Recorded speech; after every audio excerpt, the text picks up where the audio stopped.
আমার এক ভাইকে হত্যা করা হয়েছে। এরা কারা? এরা আওয়ামী দোসর, আওয়ামী দালাল, আওয়ামী চামচা। এখনো পর্যন্ত তাদের বিদায় হয়নি। 5ই আগস্টে স্বৈরাচার শেখ হাসিনার পতন হয়েছে, পতন হয়নি তার দালালদের, তার দোসরদের। তাই আমি তারেক রহমান সাহেবকে বলবো, স্পষ্ট বক্তব্য, আপনি দেশে এসেছেন, লক্ষ লক্ষ কোটি মানুষ আপনার পাশে আছে, কিন্তু কোন দেশের সাথে আঘাত করে আসেন তাহলে আপনি ভুল করছেন। জুলাই বিপ্লবীরা এখানে মরে যায়নি, যারা শহীদ হয়েছে, যারা আহত হয়েছে, আমরা তাদের উত্তরসূরি। অতএব কোন দেশের এজেন্ডা বাস্তবায়ন করে, চুক্তি করে আপনি এই দেশ পরিচালনা করবেন, প্রধানমন্ত্রী হবেন, এটা আমরা হতে দিব না। আপনাকে জুলাই বান্ধব, দেশ বান্ধব, জনবান্ধব চিন্তা ভাবনা করতে হবে। তাহলে আপনার পাশে যেভাবে গণজোয়ার বয়েছে ঠিক সেভাবে থাকবে। আমরা চাই ঐক্যবদ্ধ হয়ে বিএনপি, জামাত, এনসিপি, গণ অধিকার জনজোট সকলে মিলেই একটি জাতীয় বিপ্লবী সরকার হোক। সেখানে কে প্রধান হবে আমরা জানতে চাই না, তবে ডক্টর ইউনূসকে রেখে যদি সেটা হয় অবশ্যই সেটাই অনেক সুন্দর হবে, কারণ উনি বিশ্বমানের বক্তব্য। সাবধান করতে চাই ওই সকল মানুষকে যারা বিদেশি এজেন্ডা বাস্তবায়ন করবে, বিদেশির সাথে চুক্তি করে বাংলাদেশের প্রধানমন্ত্রী হবে, এই স্বপ্ন পূরণ হতে আমরা দেব না।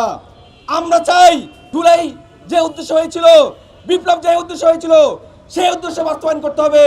এর বাইরে যারা কথা বলবে, এর বাইরে যারা চুক্তি করবে, শেখ হাসিনা যেভাবে এই দেশ থেকে পালাইছে ঠিক তাদেরকে এই দেশ থেকে পালাইতে হবে।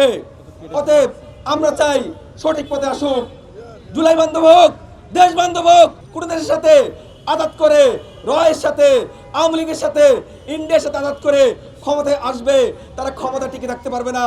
আমি গ্যারান্টি দিচ্ছি, আঘাত করে কেউ 6 মাসে বেশি ক্ষমতা থাকতে পারবে না। যেভাবে জুলাই হয়েছে সেভাবে আরেকটি জুলাই হবে। আমরা কোন দেশের দোষর দালালদেরকে ক্ষমতা দেখতে চাই না। ভারতে বসে বসে মৃত্যুদণ্ডপ্রাপ্ত আসামি শেখ হাসিনা এবং তার দোসররা বাংলাদেশকে অস্থিতিশীল করার জন্য ষড়যন্ত্র করে চলছে। এমন অবস্থায় জুলাই শক্তিকে কেন্দ্র করে জাতিকে ঐক্যবদ্ধ করা খুবই জরুরি। ভারতীয় আগ্রাসন এবং আওয়ামী লীগ নৈরাজ্য ঠেকানোর এটি একমাত্র উপায়, আর তা হচ্ছে যে জাতীয় বিপ্লবী সরকার গঠন করা। আমরা কিছু দাবি উপস্থাপন করছি। প্রথম দাবি, সরকারকে পুনর্গঠন করে বিপ্লব বান্ধব সরকার গঠন করতে হবে। দ্বিতীয় দাবিটি হচ্ছে যে ভারতীয় আগ্রাসন রুখে দেওয়ার জন্য বিগত দিনের বাংলাদেশ বিরোধী সকল চুক্তি বাতিল করতে হবে। তৃতীয় দাবিটি হচ্ছে যে 72-এর সংবিধান বাতিল করে জুলাই বান্ধব এবং জনপ্রত্যাশিত নতুন সংবিধান প্রণয়ন করতে হবে। আমাদের চতুর্থ দাবিটি হচ্ছে যে শহীদ হাদি, জুলাই গণহত্যা, বিডিআর ম্যাসাকার, শাপলা গণহত্যা বিচার সহ সকল হত্যার বিচার দ্রুত সম্পন্ন করতে হবে। আমাদের 5 নম্বর দাবিটি হচ্ছে যে স্বৈরাচার আওয়ামী লীগ এবং তার সকল দোষরদের নিষিদ্ধ এবং বিচার দ্রুত সম্পন্ন করতে হবে। আমাদের আরেকটি দাবি রয়েছে 15 আগস্টের বিপ্লব এবং বিপ্লবীদের রাষ্ট্রীয় স্বীকৃতি প্রদান করতে হবে।